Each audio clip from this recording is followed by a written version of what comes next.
Hi guys, welcome back. तो चलिए ignore omega का नेक्स्ट पार्ट स्टार्ट करते हैं। तो लास्ट पार्ट में हमने देखा था कि हमारे वांगशियन का लव मेकिंग सेशन होता है। अब स्टोरी शिफ्ट होती है फ्लैशबैक पर, जहाँ पर सिचेन लाइब्रेरी पैविलियन में बैठा बुक रीड कर रहा होता है।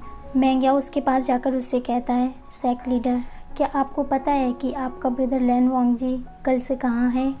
सिचेन कामली स्माइल करते हुए मैंग्याओ से कहता है, वो ज़रूर किसी काम में बिजी होगा।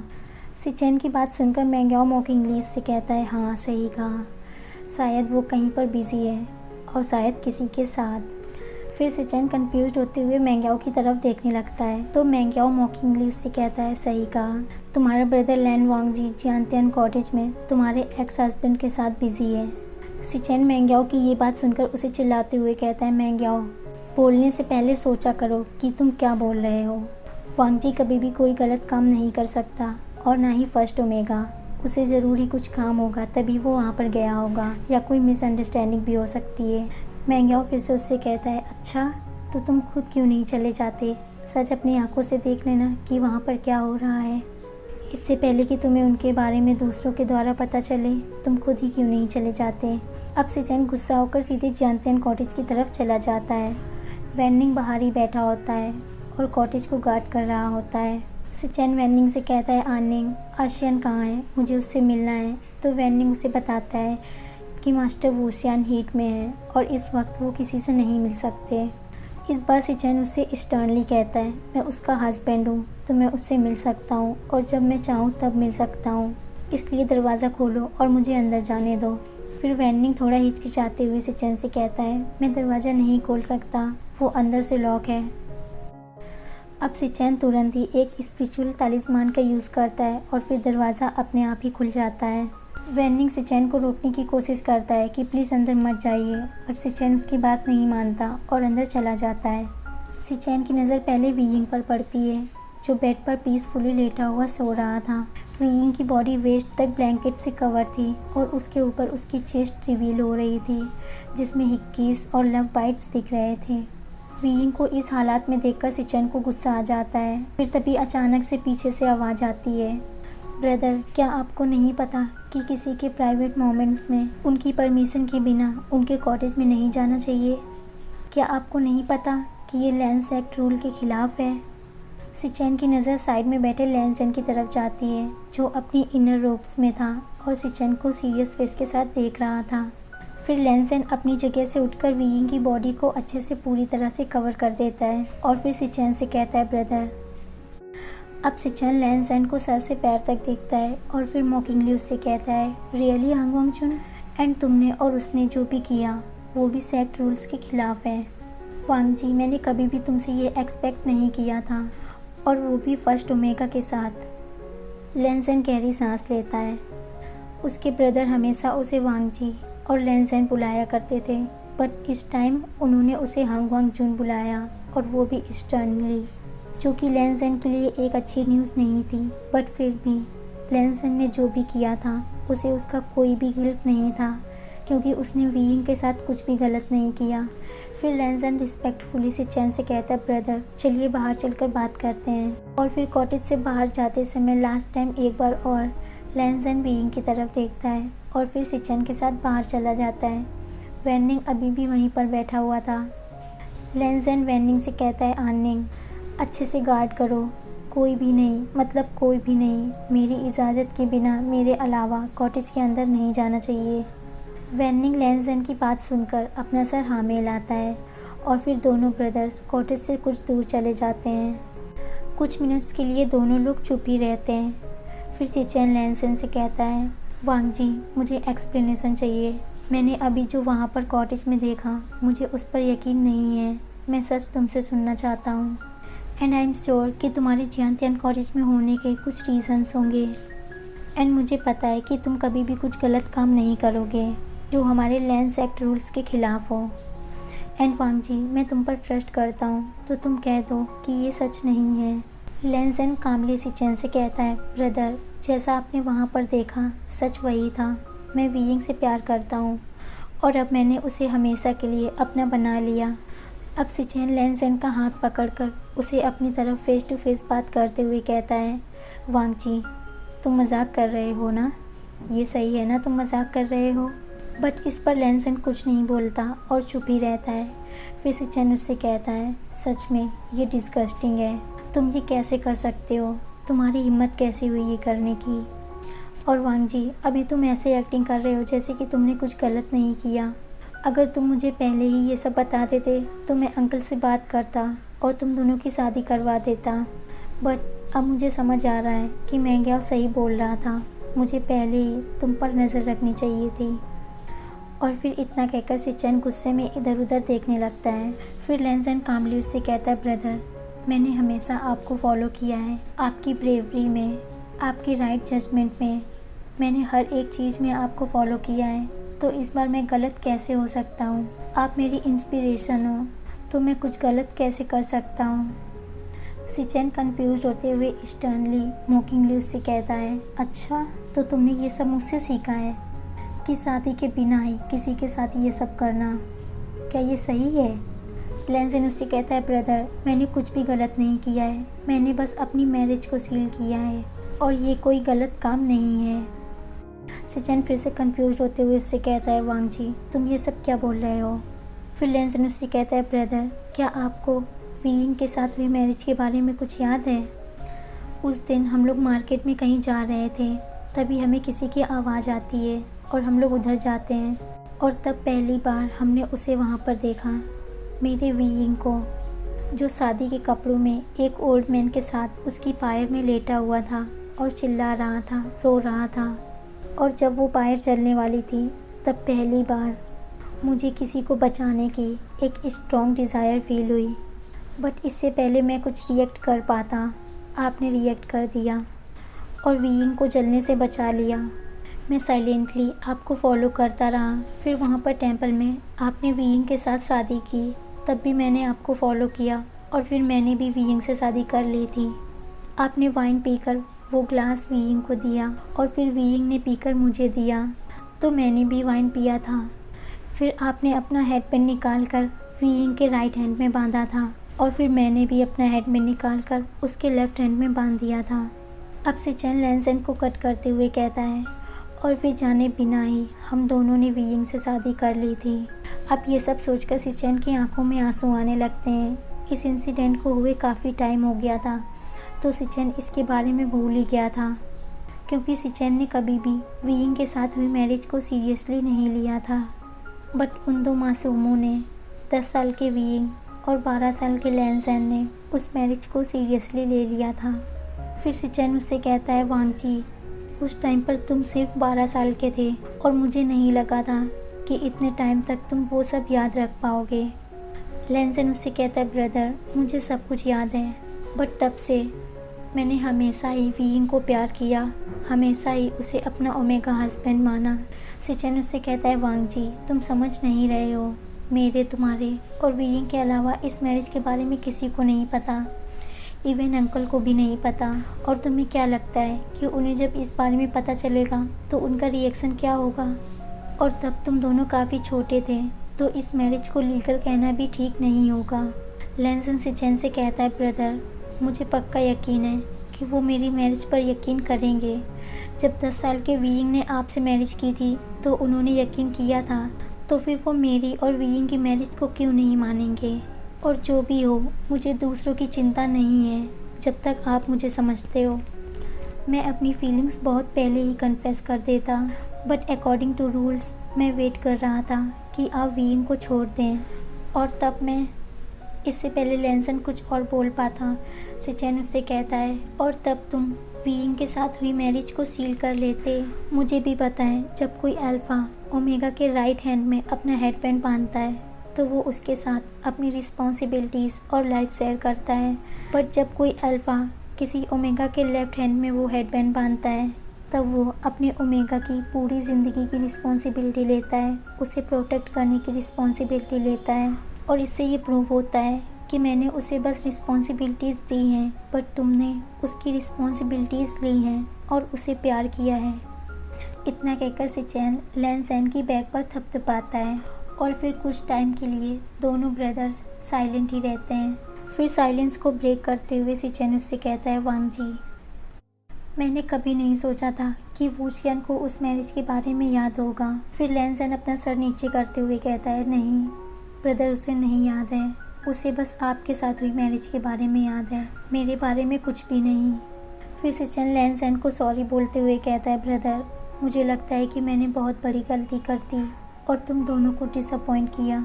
लैंसन उससे कहता है, नहीं ब्रदर, ऐसा कुछ भी नहीं है। फिर सिचन उससे कहता है, मैं सरप्राइज़ हूँ कि उसने तुम्हें अलाउ कर दिया। जितना कि मैं उसे जानता हूँ, ये एक मिरेकल है कि तुम अलाइव हो, क्योंकि वूशियन बहुत ही ज़्यादा गुस्सैल है। बट इसमें मेरी भी गलती है कि मैंने उसे निराश किया। मैं उसे प्रोटेक्ट नहीं कर पाया जब उसे मेरी ज़रूरत थी।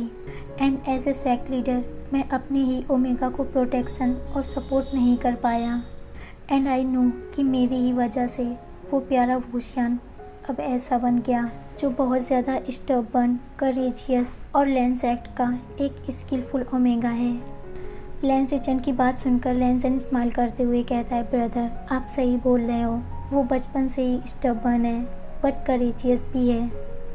उसकी स्किल्स हम दोनों से मैच होती हैं, बट कभी भी किसी ने उसे क्रेडिट नहीं दिया क्योंकि वो एक ओमेगा है। बट अगर वो एक अल्फ़ा होता तो वो हम दोनों से भी ज़्यादा फेमस और करेजियस होता।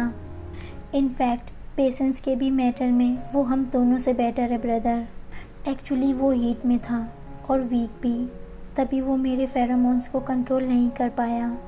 एंड आई नो कि मैंने उसकी कंडीशन का फ़ायदा उठाया, बट जैसे ही वो होश में आएगा मैं उसे सब कुछ सच सच बता दूंगा। फिर सिचन उससे कहता है, ब्रदर मैं चाहता हूँ कि तुम हमारे वूशियन को फिर से पहले जैसा बना दो, जो हंसा करता था, सभी के साथ अच्छा बिहेव किया करता था, सभी से अच्छे से बोलता था। इसलिए मैं तुम्हें सपोर्ट करूँगा, तुम्हारे प्यार को सपोर्ट करूँगा। एंड अभी यहाँ से जाकर मैं रिवील कर दूँगा कि तुम और वीइंग मैरिड हो। लैंसन उसको रोकते हुए कहता है, नहीं ब्रदर, अभी आप कुछ मत करिए। पहले मैं वीइंग को अपना सच बताना चाहता हूँ। मैं चाहता हूँ कि हमारी मैरिज के बारे में पहले उसे सच पता चले। फिज़िकली तो मैंने उसे अपना बना लिया, बट मैं चाहता हूँ कि वो मुझे दिल से एक्सेप्ट करे, हमारी मैरिज को एक्सेप्ट करे, और फिर इसके बाद वो लोग हमारी मैरिज के बारे में जान सकते हैं। सिचन उससे कहता है, ठीक है ब्रदर, जैसे तुम्हारी इच्छा। और फिर इतना कहकर सिचन वहाँ से चला जाता है। अब लैंसन को सिर्फ एक ही पर्सन को कन्विंस करना था और वो था उसका वीइंग। अब लैंसन फिर से जियांग कॉटेज में वापस जाता है और फिर वो साइलेंटली दरवाज़ा खोलता है, बट जो वो देखता है उसे देखकर शॉक्ड हो जाता है। एक्चुअली जब वीइंग सोकर उठा था तो उसे अपनी बॉडी सोर फील हो रही थी। अभी भी वीइंग नींद में ही था। फिर वो खुद से कहता है, ये क्या हुआ, मेरी बॉडी में इतना दर्द क्यों हो रहा है। फिर वो ब्लैंकेट हटाकर अपनी बॉडी में देखता है, वो अपनी इनर रोब्स में था। और फिर अचानक से लास्ट नाइट जो हुआ था वो उसे याद आने लगता है। और फिर लास्ट नाइट के बारे में याद करके वीइंग की आंखों से आंसू आने लगते हैं। फिर वो खुद से कहने लगता है, shame on you Wuxian, shame on you. Yao सही था, तुम सच में एक कर्स ही हो। वो पर्सन जो तुम्हारा ब्रदर इन लॉ है, तुम्हारा बेस्ट फ्रेंड है, उसी के साथ तुमने वो सब किया। अपने डिज़ायर को पूरा करने के लिए केवल तुमने उसके साथ वो सब किया। वो हमेशा तुम पर बिलीव करता था, तुम्हारी केयर करता था, उसी के साथ तुमने ऐसा किया। अगर लैंसन जिसे प्यार करता है उसे इस बारे में पता चला तो वो लैंसन के बारे में क्या सोचेगा। ये सब मेरी ही गलती है, मुझे मर जाना चाहिए, मुझे जीने का कोई हक नहीं। मेरी वजह से, सिर्फ मेरी वजह से लैंसन का नाम ख़राब हो जाएगा, गूसू लैंसेक बदनाम हो जाएगा। इसलिए यही अच्छा होगा कि मैं मर जाऊं। वीइंग अभी भी रोए जा रहा था, उसकी आंखों से आंसू एक पल के लिए भी बंद नहीं हुए थे। फिर वीइंग बेड के पास में रखे शिवयान को अपने हाथ में लेता है और उसे अपने गले के पास रखता है। वो अपना गला काटने ही वाला होता है, बट तभी एक ब्लू स्वर्ड उड़ती हुई आती है और वीइंग की शिवयान को वॉल में पिन कर देती है। वीइंग अपने पीछे देखता है, वो लैंसन ही था जो उसे स्टर्नली घूरे जा रहा था। एक्चुअली लैंसन को पहले ही पता था कि जब वीइंग सोकर उठेगा और उसे लास्ट नाइट के बारे में पता चलेगा तो वो ज़रूरी लैंसन को थप्पड़ मारेगा या उसे उल्टा सीधा कहेगा। बट लैंसन ने ये नहीं सोचा था कि वीइंग खुद को उल्टा सीधा बोलेगा और ख़ुद को मारने की कोशिश करेगा। इसी वजह से लैंसन को अभी वीइंग पर बहुत गुस्सा आ रहा था। वीइंग अभी भी रो रहा था। फिर वीइंग लैंसन से कहता है, लैंसन मुझे मरने दो, मैं जीना डिज़र्व नहीं करता। मेरे जीने से सब कुछ बर्बाद हो जाएगा, सब कुछ। तुम्हारी ज़िंदगी, गूसू लैंड सेक्ट में तुम्हारी रेपुटेशन, अंकल का ट्रस्ट, सेक्ट लीडर की इमेज, सब कुछ बर्बाद हो जाएगा। इसलिए प्लीज़ मुझे मरने दो। अब लैंसन वीइंग के करीब जाता है। वो उसे उठाता है, फिर वीइंग को वॉल में पुश करते हुए और अपनी बाहों से उसे लॉक करते हुए कहता है, तुम्हें ऐसा करने की परमिशन किसने दी? क्या तुम्हें नहीं पता कि गूसू लैंड सेक्ट में ही नहीं बल्कि पूरे वर्ल्ड में सुसाइड करना फॉरबिडन है? और फिर लैंसन जोर से चिल्लाते हुए वीइंग से कहता है, वीइंग, ऐसा करने की तुम्हारी हिम्मत भी कैसे हुई? अब वीइंग भी लैंसन की तरह जोर से चिल्लाते हुए कहता है, क्योंकि मैंने पाप किया है तो मुझे जीने का कोई हक नहीं, मुझे मर जाना चाहिए। और फिर इतना कहकर वीइंग ज़ोर ज़ोर से चिल्लाते हुए रोने लगता है। साथ में वो ये भी बोले जा रहा था, लैंसन, मैंने पाप किया है। मैं गूसू लैंड सेक्ट का फर्स्ट ओमेगा। मैंने अपने ही ब्रदर इन लॉ के साथ वो सब किया सिर्फ अपनी डिज़ायर्स को पूरा करने के लिए। इसलिए मुझे हक नहीं है कि मैं अपना चेहरा किसी को दिखा सकूं। लैंसन उससे कहता है, अगर ऐसा है तो पहले मुझे मरना चाहिए। वीइंग तुरंत ही लैंसन के लिप्स पर अपनी फिंगर रखते हुए कहता है, लैंसन, नहीं, तुम ऐसा मत बोलो। तुमने कुछ गलत नहीं किया है, सारी गलती मेरी ही थी। तुम एक अल्फा हो, मुझे ही खुद को रोकना चाहिए था। लैंसन, प्लीज़ मुझे माफ़ कर दो। मैंने तुम पर दाग लगा दिया, तुम्हारी सोल पर दाग लगा दिया, तुम्हारी बॉडी पर दाग लगा दिया। और जिसे तुम प्यार करते हो उसे इस बारे में पता चलेगा तो क्या होगा? और सेक्ट लीडर, अंकल, याओ गागा, ओ गॉड, मैंने बहुत बड़ा पाप किया है। लैंसन अभी भी चुपचाप खड़ा था और वीइंग की आंखों में देखे जा रहा था। एक्चुअली उसने सोचा था कि वीइंग को जब इस बारे में पता चलेगा तो वो लैंसन को ब्लेम करेगा, उसे भला बुरा कहेगा। बट यहाँ पर तो उल्टा ही था। वीइंग खुद को ब्लेम किए जा रहा था, खुद को उल्टे सीधा बोल रहा था। दूसरी तरफ लैंसन मन में चिल्लाया जा रहा था कि वीइंग ने कुछ गलत नहीं किया है। वीइंग को खुद को ब्लेम नहीं करना चाहिए। वीइंग को खुद को और उसकी ज़िंदगी को देखने का नज़रिया चेंज करना चाहिए। और लैंसन श्योर था कि एक दिन वो ऐसा करके ही रहेगा। अब लैंसन वीइंग को उसकी वेस्ट से पकड़ते हुए अपने करीब खींचता है। वीइंग के फेस पर जो उसके बाल थे उनको उसके कान के पीछे करता है और फिर लविंगली वीइंग के आंसुओं को पोंछते हुए और मुंह बनाते हुए वीइंग से कहता है, वीइंग, मुझे दूसरों की फ़िक्र नहीं है, बट जिसे मैं प्यार करता हूँ, मेरी ज़िंदगी, जब उसे सच के बारे में पता चलेगा तो क्या होगा? मुझे दूसरों की कोई चिंता नहीं है। वीइंग तुरंत ही उससे कहता है, लैंसन, डोंट वरी, मैं जाकर उसे सब सच बताऊंगा कि उसमें तुम्हारी कोई गलती नहीं थी, उसमें सारी गलती मेरी ही थी। अब लैंसन वीइंग को कट करते हुए कहता है, नहीं वीइंग, इस सब का जिम्मेदार केवल मैं ही हूँ। इनफैक्ट जो मैंने किया था उसे अपने पूरे दिल से किया था। मुझे पहले ही बहुत अच्छे से पता था कि मैं क्या कर रहा हूँ। इनफैक्ट बहुत पहले ही मैंने ये सब प्लान किया था। अब वीइंग गुस्से में लैंसन को पुश करते हुए और एंग्रीली उससे कहता है, क्या कहा तुमने? लैंसन वीइंग से यही एक्सपेक्ट कर रहा था। फिर वो वीइंग की तरफ लविंगली देखते हुए कहता है, वो ओमेगा जिसे मैं प्यार करता हूँ, वो पर्सन जिसे मैं अपने पूरे दिल से चाहता हूँ, वो पर्सन जिसने पहली बार में ही मेरा दिल चुरा लिया था, वो और कोई नहीं बल्कि तुम हो। I love you weighing, I love you so much. मैं तुमसे तब से प्यार करता हूँ जब मैं पहली बार तुमसे मिला था, और कल रात तो मैंने तुम पर अपना हक जताया था, हमारी मैरिज को सील किया था, तुम्हें लीगली अपनी ओमेगा वाइफ बनाया था, और अब से तुम लीगली मेरी ओमेगा वाइफ हो। और अगर तुम मुझे रिजेक्ट करना चाहते हो तो तुम कर सकते हो, ये डिसीज़न मैं तुम पर छोड़ता हूँ। वीइंग गुस्से में उससे कहता है, लैंसन, तुम ये सब क्या बकवास कर रहे हो? कौन सी मैरिज और कब हुई? मैंने सिर्फ सेक्ट लीडर से मैरिज की थी, वो ही मेरे हस्बैंड हैं, वो ही मेरे मेड हैं। मेरी शादी उनसे हुई थी और मैंने हमेशा से ही सिर्फ उन्हें अपना हस्बैंड माना था। वीइंग से ये सब बातें सुनकर लैंसन को उसके दिल में बहुत दर्द होता है। उस दिन लैंसन की भी शादी हुई थी, बट किसी ने भी परवाह नहीं की, किसी ने भी एक्सेप्ट नहीं किया, किसी ने भी उसकी केयर नहीं की। बस सबको यही याद था कि वीइंग और सेक्ट लीडर की शादी हुई थी। मेरे बारे में क्या? ऐसा क्यों हुआ क्योंकि तब मैं छोटा था, तो क्या वीइंग मुझसे छोटा नहीं था? और सिर्फ इस वजह से कि मैंने साइलेंटली उन्हें फॉलो किया। उन्होंने जो किया मैंने भी वही किया। मैंने भी साइलेंटली वीइंग से शादी कर ली, बट किसी ने भी मुझ पर ध्यान नहीं दिया। वीइंग से हुई मेरी शादी पर ध्यान नहीं दिया। किसी ने इसे सीरियसली नहीं लिया। सब ने सोचा कि ये सिर्फ एक बच्चों का खेल था। और फिर इन सब के बावजूद भी लैनज़ेन ने लास्ट डिसीज़न वीइंग पर छोड़ा। अब लैनज़ेन आंसू भरी आंखों से वीइंग की तरफ देखते हुए कहता है, वीइंग, तुम्हें तुम्हारी शादी का दिन याद तो है ना?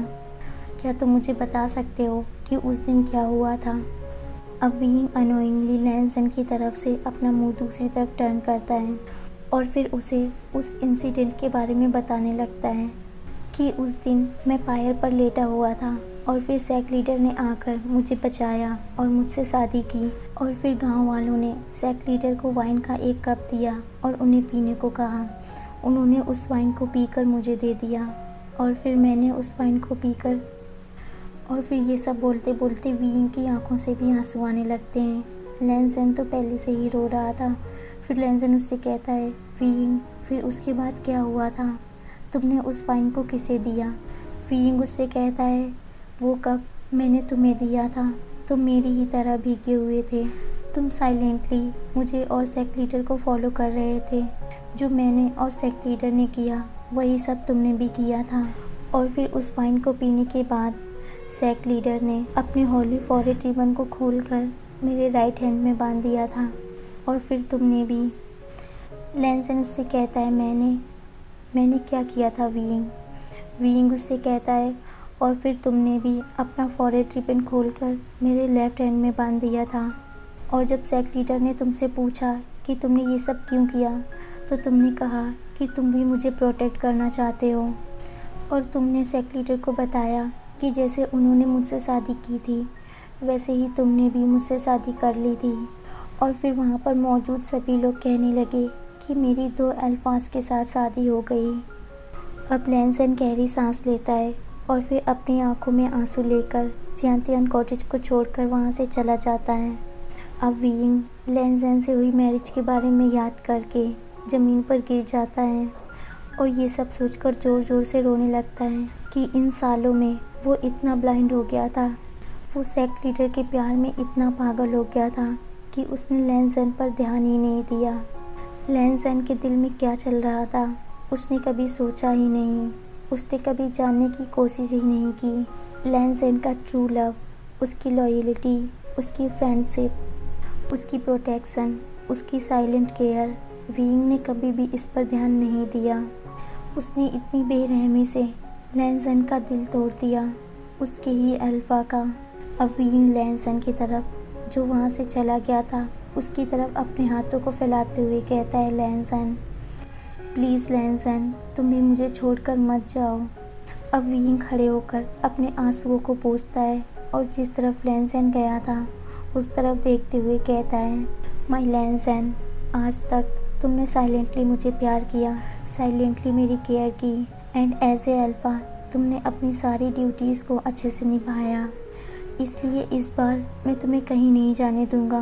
मैं भी तुम्हें अपना प्यार दिखाऊंगा, तुम्हें अपनी केयर दिखाऊंगा, and as your marked omega wife अपनी सारी ड्यूटीज़ अच्छे से निभाऊंगा। और अब आज से मैं फर्स्ट ओमेगा नहीं रहा, मैं लैनज़ेन का ओमेगा हूँ, हांगवांग जून का legally omega husband. And Lanzhen, just wait, I am coming for you. मैं तुम्हें इस दुनिया से छीन लूँगा और सिर्फ अपना बनाऊँगा। और फिर इतना सब बोलकर वीइंग स्माइल करने लगता है। तो आज के लिए बस इतना ही। फाइनली वीइंग को लैनज़ेन के प्यार के बारे में रियलाइज़ हो ही गया। तो अब हम लोग देखेंगे कि वीइंग कैसे लैनज़ेन को मनाता है और कैसे लैनज़ेन को वो अपना बनाएगा।